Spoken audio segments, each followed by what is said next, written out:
E assinala-se hoje o Dia Mundial da Saúde Mental. Um estudo divulgado pela Ordem dos Psicólogos dá conta de que doenças do foro mental aumentam em mais de 30% o risco de doença física.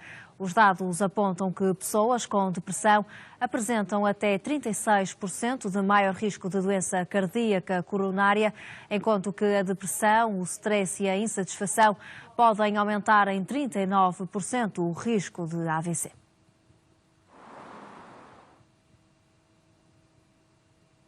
E para falarmos precisamente sobre esta questão, é nosso convidado Tiago Pereira, membro da direção da Ordem dos Psicólogos Portugueses. Tiago, muito bom dia. Obrigada por estar connosco nesta manhã informativa. Portugal é um dos países da União Europeia com maior prevalência de problemas relacionados com a saúde mental, 23%, se não estou em erro. É uma percentagem preocupante esta. Antes de mais, bom dia e muito obrigado por, fazerem da saúde mental tema. É uma percentagem claramente preocupante e é uma percentagem muito preocupante naquilo que provoca em termos de sofrimento, do sofrimento individual, do sofrimento das famílias, mas também daquilo que é, de certa forma, um peso que traz para a sociedade, do ponto de vista económico, desde logo, porque são pessoas que, ao sofrerem este tipo de problemas, não estão no seu máximo potencial a dar aquilo que seriam os seus contributos enquanto cidadãos, enquanto trabalhadoras e trabalhadores, enquanto amigos, pais, com todos os efeitos que isso tem na saúde e no bem-estar.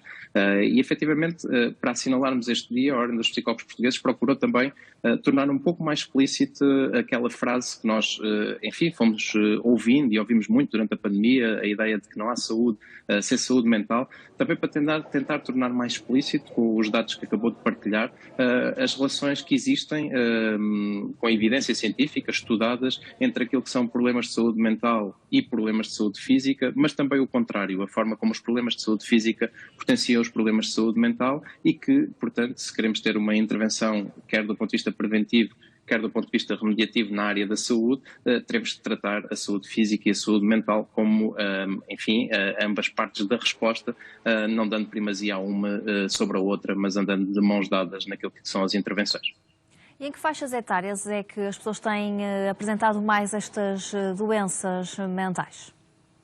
Bom, há uma pressão muito significativa sobre as crianças e os jovens, considerando aquilo que também são os desafios que se colocam a esta faixa etária neste momento e, portanto, tem-se assistido a uma prevalência bastante significativa de queixa, de sofrimento psicológico associado às crianças e jovens. Isso é particularmente visível, por exemplo, em dados que temos sobre a população do ensino superior, e durante a pandemia foi muito essa e também a população desempregada, jovem adulta desempregada, aquela que manifestou maior sintomatologia, se assim pudermos dizer. Mas é importante também reforçar que há aqui uma outra faixa etária, que é a população mais idosa, que também tem problemas de saúde mental bastante significativos, não apenas a ansiedade e a depressão, que é mais generalizada, mas questões associadas à solidão, ao isolamento, que condicionam muito significativamente aquilo que também é a sua saúde física. No estudo que hoje publicamos e que convido a ler, por exemplo, trazemos dados que são dados muito importantes para informar as políticas públicas na área da demência. A demência é um problema significativo hoje para muitas famílias que sabem exatamente aquilo que estou a falar, e será um problema com tendência para se agravar no futuro, e o que os dados indicam é que, de facto, as pessoas que vivem em situação de solidão e de isolamento e que, por causa disso, têm problemas de saúde psicológica associados, têm até 50% de maior risco de virem a sofrer de uma demência e, portanto, terem esse problema significativo. E isso faz com que tenhamos que, de certa forma, prevenir esse tipo de situações, promovendo também a saúde mental, promovendo as relações sociais, promovendo a atividade física, promovendo os contactos com a sociedade, o propósito de vida, que são elementos absolutamente essenciais à saúde mental. E a Ordem enviou aos ministros uma carta com 10 propostas para melhorar, então, aqui a saúde mental. O que é que seria, na sua perspectiva, a mudança mais urgente nos dias de hoje? Eu diria que é a concretização das letrinhas muito importantes que temos ali abaixo de nós, esta ideia da saúde mental ser um direito humano. E sendo um direito humano, a saúde mental não deve estar restrita àquilo que é o Ministério da Saúde. Numa lógica de políticas públicas, ela deve estar disseminada por todas as políticas públicas. E, de facto, o que a Ordem fez foi apresentar um conjunto de 10 propostas a 6 ministérios distintos, que inclui, naturalmente, o Ministério da Saúde, a quem apelamos, por exemplo, que tornasse mais acessível os serviços de psicologia a quem os procura nos cuidados de saúde primários, onde ainda há uma falta gritante por todos assinalada, mas ainda não resolvida, de psicólogas e psicólogos, mas também ao Ministro da Educação, a quem apelamos que dê condições de vinculação às psicólogas e aos psicólogos que exercem a sua atividade nas escolas portuguesas, à Ministra do Trabalho, da Solidariedade e da Segurança Social, reforçando aquilo que é a intervenção que deve ser feita nos determinantes sociais da saúde e do bem-estar, nomeadamente com a intervenção social, mas também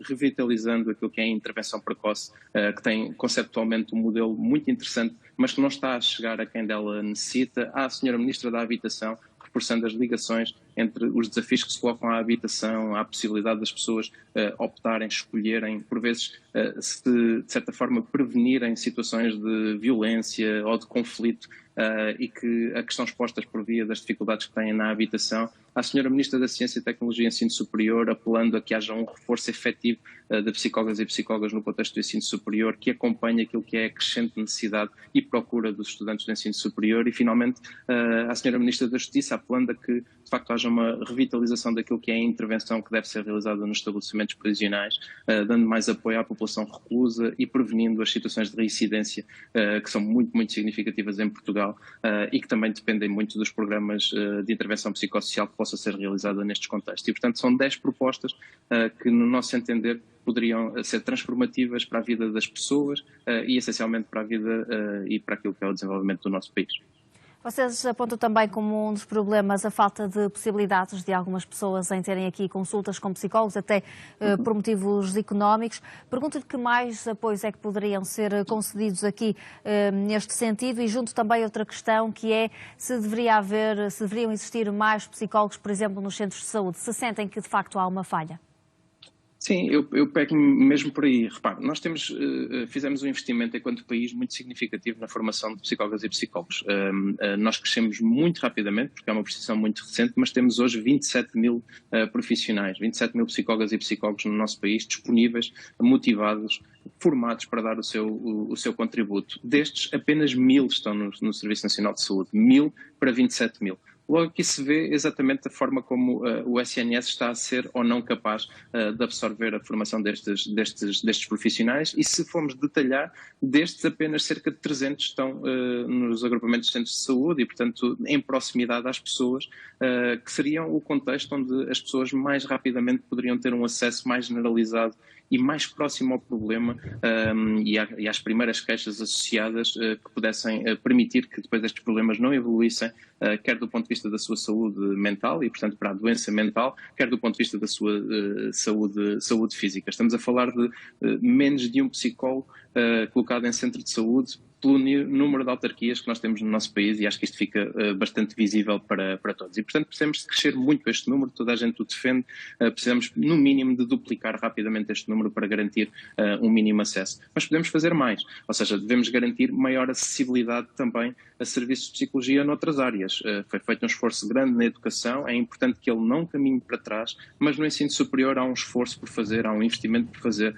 No trabalho das organizações há um investimento por fazer na prevenção e no apoio à população trabalhadora relativamente aos seus riscos psicossociais, que estão muito relacionados com as dimensões da saúde mental. No trabalho mais próximo nas comunidades, há um trabalho a fazer para garantir maior sustentabilidade da intervenção que as psicólogas e os psicólogos podem fazer, aproximando-os das pessoas e das suas necessidades. E este deve ser o caminho, ou seja, aproximar a resposta das necessidades das pessoas, se queremos objetivamente cumprir esta ideia de que a saúde mental é um direito humano e que deve estar presente em todas as políticas públicas. Tiago Pereira, muito obrigada por ter estado connosco na Manhã Informativa. A continuação do bom dia. Obrigado. Obrigado, eu. Tudo bom.